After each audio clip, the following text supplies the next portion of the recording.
Hello, everyone, and welcome to the 7th episode of Carnival Cruising Podcastaways, the podcast, where we talk about anything and everything Carnival cruising related.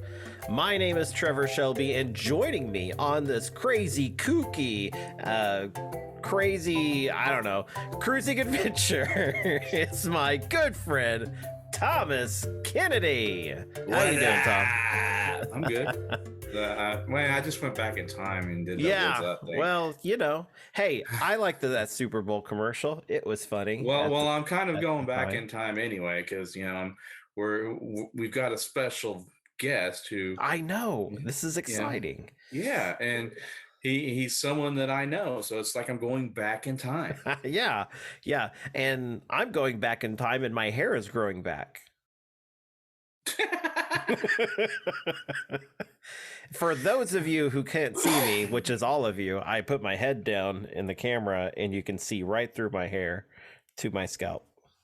So my hair is not growing back. Anyways, ladies and gentlemen, we have a very special guest here, Mr. Zach Lee, who has been a member of the Carnival entertainment staff as a musician and has been on at least one ship that I know of. Zach, why don't you introduce yourself and tell us, what you did on the ship and what ships you've been on and how long you were with Carnival. Hi, everybody. My name is Zach Lee. I used to be a musician and a musical director on various Carnival cruise ships. I worked on Carnival ships for about 10 or 11 years. And I was on I couldn't tell you all the ships I was on. The ones I can remember are the first one was the Fascination.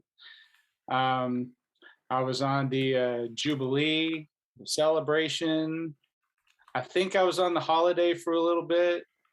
I was on the Imagination. I was on the Glory, the Legend. I actually did the inaugural cruises for the Legend, nice, and the Liberty, and the Spirit. I was on the Spirit for a little while. You were on like a lot of the legacy ships, weren't you? Yeah, I left Carnival back in 2009, and I went back out for a small period of time in 2013 or 2014. After I'd finished up I guess it was 2014, after I'd finished up my graduate degree, I went out and did one more contract with them to save up some bread. Cool. And then I was offered a teaching job. I stopped doing all that for good at that point. Are the contracts the same as like with the housekeeping and the food service areas where it's 6 months at a time? Yes and no. It kind of depends. When I first started working on cruise ships, they wanted you to commit to anywhere from 4 to 6 months. But with musicians, particularly some instruments, some positions are notoriously difficult to fill, or at least were at the time. So they would make exceptions if they really needed somebody and maybe bring somebody out for a short-term gig until they could find a more long-term replacement.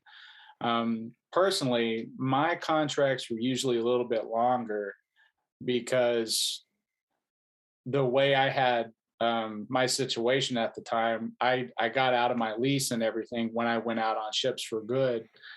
And I didn't want to have to, be sending money home for rent and all that stuff. And I wanted to bank as much bread as possible because that's why I was out there, was to save money to move to New York.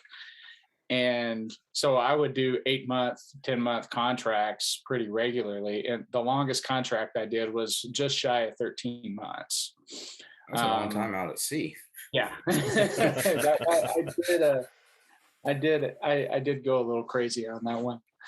But our contract situation was always different. We had a little bit more flexibility in how we negotiated our contracts than, say the housekeeping department probably employs more people than any other department. So flexibility in a situation like that doesn't really work for them. They're hiring so many people and they have to have so many people for everything to work and function. With us, there's a lot of flexibility because there's a lot fewer of us. Yeah. You know, there's on even the largest ships, there would be fewer than, I think the most musicians I was ever in charge of would have been, it was less than 40, probably more like 25 or 30 at any given time. Wow. I'm trying to think, but yeah, we never would have more than that. And, there are hundreds of people in the housekeeping department. So with our situation, things generally tended to be a bit more flexible in terms of our contract length and all that. Now, as far as like your off time, did the housekeeping and wait staff? I know they have like really long hours. You guys like have gigs in different areas of the ship at different times, correct? So you have different off times than most other people would, correct? Right. Like for example, my longest day but my longest day was never as long as, somebody in the housekeeping department. Yeah. Those guys work ridiculously long hours. And, we actually had an issue with that back when I was on ships. There were reports of people that were being asked to clock out and then continue working after they had been clocked out. And this was in clear violation of the Jones Act, which is, basically stating you can't work anybody more than, 70 or 75 hours a week. Yeah. And that became a big deal. And Carnival, I don't even remember if it was on a Carnival ship where that happened, but I think it may have been another cruise line under the Carnival umbrella. I forget. But I do remember them instituting a lot of changes while I was there, specifically to address the long working hours in other departments. And they're still working ridiculously long hours. And with us, it was never really that difficult when I was a sideman. My longest day would have been the formal night, the first formal nights, where on the first ship I was on, for example, we might do a set at noon and a set at 3. Usually those would be playing it'd be like a traditional jazz set, doing like Louis Armstrong type stuff. Yeah. And then we would play sets at 5 o'clock and 7 o'clock. And those were traditional big band sets, playing like a lot of Glenn Miller and Tommy Dorsey type stuff, a lot of Count Basie and Duke Ellington. And then we would play production shows at 8:30 and 10:30. And those are the shows with the dancers and singers. And usually it'd be like a Broadway themed show or a Hollywood themed show. Those shows were, those shows were a lot of fun to play. They were also really difficult to play because it's like take all the pieces out of a Broadway show that have like the most difficult trombone parts and put them all in the same show. So it was a lot of that kind of stuff. And then we would have a midnight show from midnight to 1 o'clock.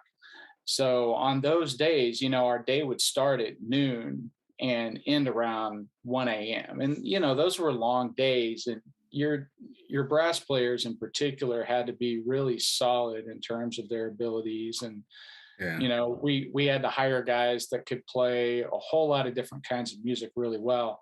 But the next day after that would usually be a day off for us. On most ships I was on, we had 1 day off a week, which a lot of crew members don't have. And very rarely would any of the other days have more than 4 or 5 sets in them. And they would usually be a little bit closer at night. And on Carnival, unlike a lot of other cruise lines, on Carnival, we actually had a lot of input into what a lot of the extra work we did was. So it wasn't like they were telling us, you have to go play this kind of music over here. We had a lot of input into how that scheduling went. And it was something that made it a bit more fun for the musicians. But it was also something that allowed us to interject in those instances where we might have someone running the entertainment department that didn't know much about how to schedule music appropriately. And I think just the general level of autonomy that we had, we were able to attract a lot of musicians and entertainers to Carnival that would have been hard to do otherwise, because the pay at the time was not the best in the industry. I'll just say that. But we went there because it was a better time. We got to play with better musicians. It was a good hang. Everybody was friendly. Everybody knew each other. I remember one time they were asking it, people from the office would actually come out and ask us for feedback about the experience of working there, because they were trying to get rid of turnover. And one of the guys asked another musician next to me, like, what are one of the things that you can complain about here? And he was like, y'all don't hire enough women. And everybody just started laughing. And, we had these very beautiful dancers that worked on the ship. And the guy from the office had remarked, well, why don't you date one of the dancers? And he was like, look at me. Do you think these girls want to date me? You need to hire more women. See, I fall in love many times with my wait staff. I mean, yeah. Those Russian and Eastern European wait staff that they have. Oh, yeah. Oh man. Oh yeah. They're looking for green cards. Well, when I first started working, though, there weren't as many women working on the ships as there are now. It was still largely a very male-dominated industry. And there weren't very many women working in the bands either, at least not in the show bands. And, it was, he had a point. It was like, it's not just from a standpoint of, let's be a little bit more egalitarian in our hiring, but also from the standpoint of, if you want a happy crew, you need members of the opposite sex. Just too many men working way too hard all the time is going to create a lot of aggression. And when you noticed right away when they started making those efforts there, because it was almost like the mood, just the general vibe on the ships, like relaxed so much. It was just, everybody was just a lot calmer and a lot more chill. And some people be like, it's because there's more girls. And I was like, no, it's because there's less guys. Yeah, too much testosterone can be a bad thing sometimes. Yeah. And that seafaring, the seafaring culture in general tends to promote testosteronic behavior. So yeah, it was a good thing.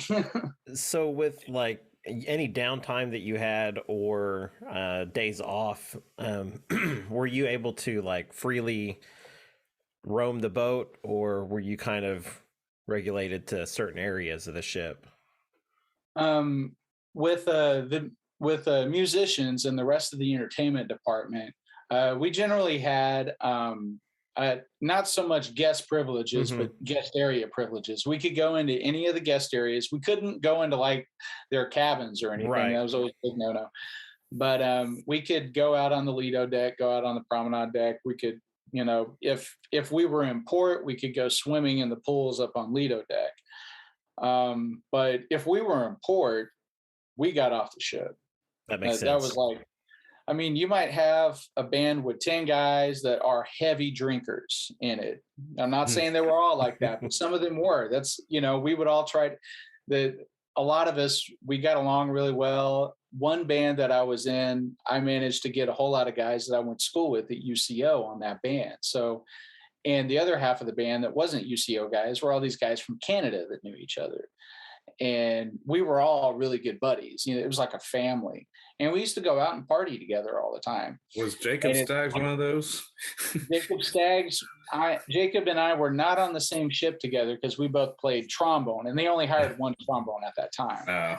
But I helped Jacob get hooked up with his gig, which was a better paying gig. A different cruise line, by the way. I know Stoney was on a different cruise line as well. Yeah, me and Stoney actually worked together. But Stoney was doing the art auction thing at that time. He wasn't playing a trumpet Oh, anymore. that's nice. And we were actually in Europe together. Me and Stoney and Steve Frill were on a ship together in Europe. Nice. That was a lot of fun. And Europe was the best. Europe Alaska, and Hawaii were my favorite places to go, just because there tended to be a bit more time off during the days. Part of it was because those cruises are a little bit more expensive, so we'd have a lot of older people, and those older people would go to bed earlier at night. Yeah. And which meant we ended up with a lot more free time than normal, because they would schedule us, but then we'd be playing for empty rooms sometimes.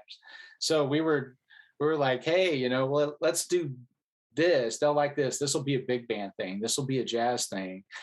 And we got to do a lot of the music that we like playing, and we would schedule it in such a way that it wouldn't interfere with our port time, or because they're getting off the port as well. And that way we can cover our hours and make sure the office sees us working at the proper number of hours, but work it out to where we have a lot of off time in ports at the same time.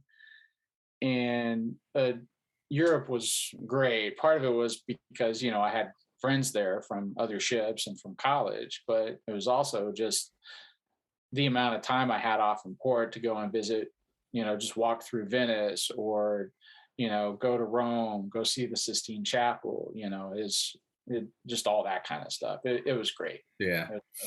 So did you guys have a set chart list, or did you set that as a musical director, or could you like premiere something that you've written or something like that? Oh, all of the above. All of the above? For some shows, you have, specific things you have to play, obviously. Like if Charo or John Davidson comes on, they have a specific act that they do with us. But for for a big band night, the only instruction is, okay, we got to play old big band standards that people will recognize and want to dance to. The only given on those nights was, we're going to have to play In the Mood for the 517,000th time. But everything else would be stuff that we picked. And for a lot of the small group sessions, or time that we had carved out in the schedule, where basically they told us, okay, put something together to play at this time in this lounge, we would end up doing a lot of original stuff on gigs like that. And that really helped me a lot as a composer and arranger. I had a band there to work with all the time and write for. And that ended up being a good side gig as well. While I was out there, I was doing a lot of the writing for fly-on acts and helping build up new shows and stuff like that. And a lot of those connections I made doing that out there ended up really paying off when I came back on land, so to speak. Had to find out how I was going to pay my bills with. I mean, I've heard some of the stuff that you've written. You'd be hard pressed not to find someone who wouldn't like your stuff. So, well, thank you. No problem. You should come out to the gig tonight. That's a long drive for me. I'm in Tulsa. Oh yeah, that is a long drive. So, you got an hour and a half to go. Now, this question actually comes from one of our listeners who actually requested that we try to find an entertainer to interview. Like, he wants to know how, besides the piano bar and the Red Frog, where the Red Frog has the guitar player and a tip jar, what is the best way to tip a musician or one of the entertainers that is not sitting out freely in the open, like the piano bar or the Red Frog? That's a good question. And we had some questions about too when I was out there, because a diktat came down from on high once that said that only the piano bar or other approved entertainers, like the guitarist, which was probably hired to replace another tipping position at some point, only those people would be allowed to put out a tip jar.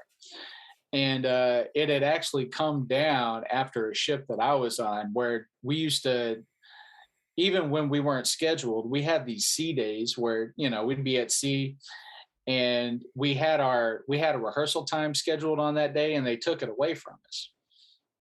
And we were like, well, we kind of need that rehearsal time, because we would have these fly-ons come on, and like a ship entertainer comes on to perform with the band. If we've never performed with that person, when they come on, we come in, we have just enough time to read through all of their music once, if that, and then it's got to be perfect for the show that night.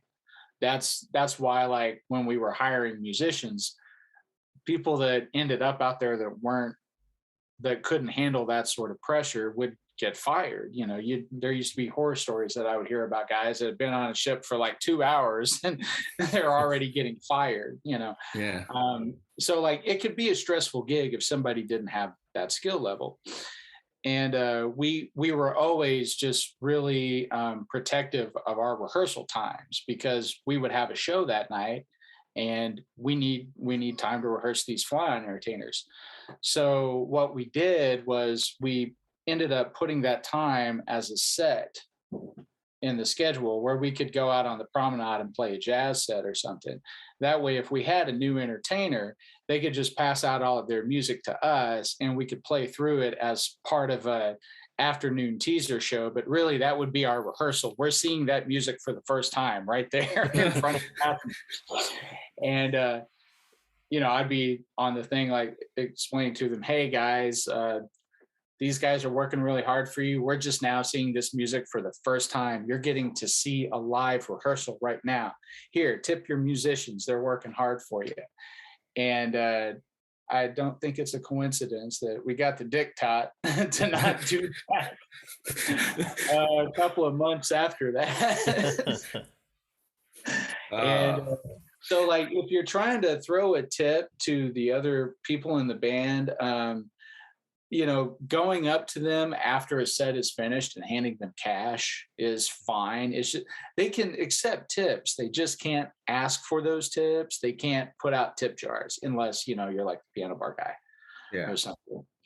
And yeah, we will get questions like that a lot. And I tell people, no, you can tip us. I just can't ask you for the tip. I can't put out a jar here. And, they might, okay, here you go. Here, buy the band a drink, 1 Budweiser and 10 straws. 1 Budweiser and 10 straws. Wow. So would you consider your time with Carnival or on the ships in general just a very positive experience in your career, or anything negative or anything like that? Oh, I enjoyed it. I mean, I was out there for a long time. There were negatives. The first 7 years that I was out working full time on ships, I didn't go home for Christmas or any of the holidays. I missed a lot of really good time with my family while I was out there. Time that I can't get back. Yeah. And that, if I have any regrets, those are the regrets. But other than that, I don't regret anything. A lot of musicians, a lot of entertainers, but particularly a lot of musicians, while they're doing it, will come across like, oh yeah, this is the worst thing I've ever done, blah, blah, blah. But it's almost like there's a peer pressure thing to do that, because every single one of us, we wanted to go to New York and be successful jazz musicians, or we wanted to go to LA and work in the studio scene, or whatever our end goal was. Nobody's end goal was working on a cruise ship. That was a stepping stone thing. Yeah. But, most of us looking back on it are like, man, I had a great time out there. And I did. I had a great time.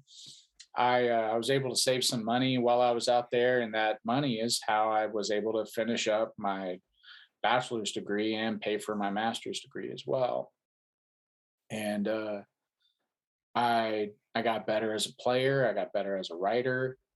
I had all the time in the world to practice. I got fed for free. Yeah. Well, like, guys that saw me when I was still in college, and I was like, I weighed like 145, 150 pounds soaking wet. And after a few years on the boat, I come home and I'm like 100 pounds heavier. I mean, yeah, I got huge. I got up to about 245, and people were like, you got bigger. So it was like, it was good being able to eat, but I also had access to a gym. So, I started going to the gym all the time, and I was able to lose a fair amount of that, at least enough that I wasn't worried about having a heart attack. And Well, I mean, judging by the, I kissed up to one of our waiters because I'm Filipino and he was Filipino, so he brought me some adobo from y'all's dinner one night to the main dining room, and I was like, "Man, your chef makes this really well." man, So we used to bitch and moan about the crew food, like what they served us down in the crew mess, but I would always tell people, no, what you need to do is figure out who's working in the kitchen and what it is they like to eat, and eat that. I mean, it's like, yeah, of course the burgers were dry and the chicken was dry, but the adobo was amazing. The curry was amazing, and part of the wonderful thing about being on boats, it's not just the traveling, it's the meeting people and, getting to meet. Traveling destroyed a whole lot of misconceptions that I had about the world and about the people in it. It it killed a lot of the negative aspects of my personality. Things I didn't even really realize were negative aspects of it. But just learning how to see the world on its terms instead of through this very privileged American lens that I didn't even realize I'd grown up in. I thought I knew what poverty was because we grew up poor. No, I had no idea. Going to some of these other countries and meeting people and hearing their stories and accepting them on their own terms, accepting their culture on its own terms. It taught me a lot. And, just the eating things I never thought that I would like fish heads and smelts. This stuff is wonderful. What have I been missing out on? Now like chicken adobo, like particularly like Filipino adobo, I still can't make a passable version of it. But I can give you a recipe for it if you want. Oh yes, please. I've come up with a few that are there. It's good for what it is. I've got a lot of bacon and olives in there, but it's. I learned to truly love food out on cruise ships. For every bad meal that I had, well, probably for every 3 or 4 bad meals I had an amazing meal that I still remember to this day. Yeah. I learned what French onion soup is really supposed to taste like out on a cruise ship. And French cooking in general. I learned about how great like Filipino food is and Indian food. And I had real Mexican food in Mexico for the first time out on a cruise ship. Not this stuff that we grew up with here, Tex-Mex, but the actual yeah. And now I'm a major foodie, and I got a bunch of French recipes that I'm always trying to practice and get better, and a lot of Italian stuff because I spent a lot of time in Italy when I was out there too. And all the travel and the people I met just gave me a big love and respect for things beyond my borders that I knew nothing about. And I would not take it back for the world. When I first quit, I thought, man, I'm never going on a cruise ship for a vacation ever. Screw that. But now I'm like, I can't wait to be able to take my wife and my daughters out on a ship and show them a part of the world that they haven't seen yet. So if you, that actually brings me to my next question. If you could go on a cruise ship with your family as a passenger, what's your favorite port of call that you wanted to show your family? And keep in mind, some of these have changed quite a bit in the last few years, but going off of my previous experiences, the Mediterranean, Italy, Croatia, parts of Portugal and Spain that we went to. That was a great time, and particularly just being able to get to see the history. Rome. Everybody needs to go to Rome at least once. You need to see what civilization was capable of way back when. It just marveling at the awe of what's still there. Is pretty cool. But also just seeing the countryside and seeing how close everything is. Like, you can get on a train in Italy and go to France, go to Austria, go to Germany, take it all the way up to Frisia. There's just so much to see there. But in terms of the states, Alaska is just it. If you're wanting to lay out on beaches and party and whatnot, don't go to Alaska. Alaska's quiet. Alaska is where you get to go see nature, and nature will kill you. And, so it's a different kind of exciting.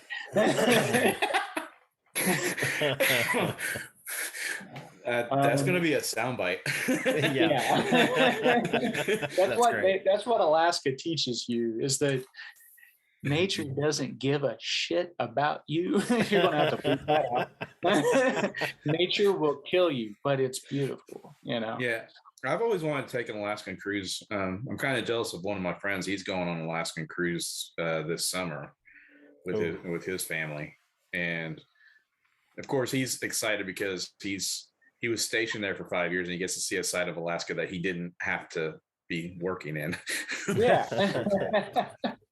Oh, that's awesome, man. If you're a fisherman, if you like to fish, like Alaska, you got to go to Alaska. I like to fish. I just can't catch fish. Hey, I'm horrible at catching them myself, but I like to be there for the part after you catch the fish. Yeah. That's my favorite. Hawaii is so beautiful. The problem is, of course, it's over touristed now. Right now, like during the pandemic, that they had a hard time getting business done because nobody could travel and whatnot. But for the people from there, that's probably actually a good thing, because it's you just have this sense of just way too many people going there and not really treating the place with the respect that it deserves. So like, what I want to say to people that are wanting to go to Hawaii, be respectful. Don't destroy the place. If you're rich and you go to Hawaii, don't say, hey, I want to build a house there, because chances are you're going to be building a house somewhere up on top of a mountain, and they're going to be clearing a lot of trees out of there, and you're going to end up causing mudslides and destruction of the fresh water and all that stuff. So, if you're going to Hawaii, respect the place. That's the thing I just want to throw out there for anybody considering going to Hawaii, because it's like the gym in the American Empire, if you want to call it that. It's such a beautiful place, and I just feel like a lot of tourists they don't respect the place, and it's it's definitely worthy of our respect. I mean, all places are. We got about 5 minutes left on our room. Are there any socials or any gigs you got coming up that you want to plug or anything like that? Tonight at the UCO Jazz Lab. Well, this will come out next week. Oh, right on. Well,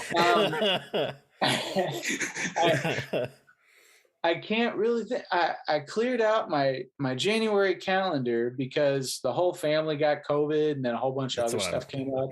So this gig I have tonight is like the only gig I have scheduled for this month. And I don't really know what February is, but I would say just stay tuned to the UCO Jazz Lab Facebook page or website. There's a lot of good stuff going on there all the time. That's where my office is. That's where I work for the university. but we always have a lot of groups in there, and occasionally you'll see a group that I'm a member of performing there as well. So yeah, just check that out. Awesome. Well, I think that'll do it for the interview. I thank you, Zach, for thank you so joining much. us, and I hope you enjoyed it. And we may ask you back if you don't mind. Yeah. Oh yeah, man. Anytime. Awesome. Yeah, I feel like we barely scratched the surface. Yeah. Oh yeah. There's a lot of stuff to scratch into that surface. Well, I do have one more question. Can you talk to John Heald and say, "Hey, my buddy's got a podcast that's really cool. You want to be on it for?" Actually, I could. John was my cruise director on the Legend and the Liberty. Oh, really? Yeah, I would hope he remembers me. We spent enough time together, but Is I he as don't know. goofy in real life as he is on his Facebook page? No comment. I really liked working with John. He was fun. He's he was great. good. Yeah. Well, I thank you very much, and break a leg on your gig tonight. Hey man, thanks. No problem. Good to see you again. I'll talk to you. That is all the time that we have for today. Thank you all for joining us at Carnival Cruising Podcastaways.